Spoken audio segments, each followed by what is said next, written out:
Far away, on a distant planet, a wizard and his wife lived in an ancient city. It was a pleasant city, with the sounds of busy markets and wind chimes, and the smell of the majestic sea lifted his mood. Their home was elegant, comfortable, and special. This is where the wizard of the city lived. His lifetime job was to read scrolls and study ancient devices that were found and solve the mysteries of their past. He had many scrolls to study. Their meanings were elusive symbols from a forgotten age, written in a language he barely grasped. Some glowed faintly with forgotten energy. Others whispered secrets only he could hear. He would read them, test them, activate them, and see what might happen. There were many surprises. His wife often watched from the garden, peering through the small window, curious but cautious. Sometimes nothing would happen, and sometimes unexpected things would happen.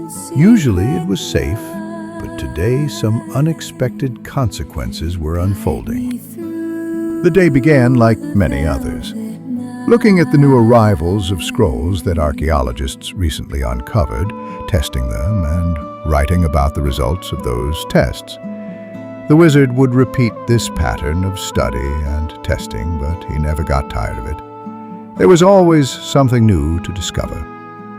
Once a week, he would gather all his reports and scrolls and take them to the Grand Wizard, who lived in the city.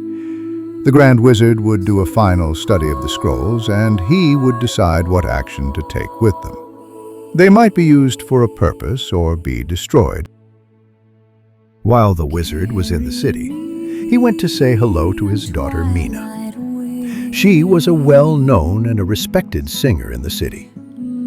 She became wealthy because of her fame, and she lived in a beautiful palace. The wizard also had a son named Joe, and he stopped by to see him. Joe welcomed him with open arms. Joe had a successful business selling his inventions in the city, and Joe was excited to show him his latest invention that he had on his desk. The device on his desk was a new and improved version, and thousands of citizens in the city own this device. His new version will be even better.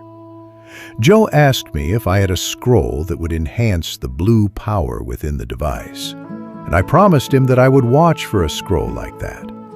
The wizard, feeling refreshed and happy, made his way back to his home. He was hopeful that his wife would be able to come with him on the next trip to the city.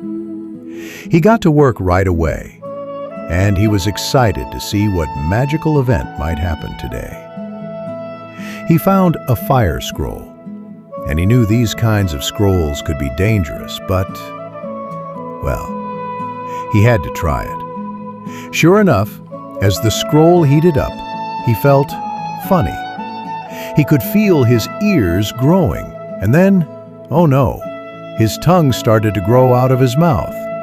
He felt sick to his stomach, and then his eyes, they were popping out of his eye sockets. Good grief, he could not help himself.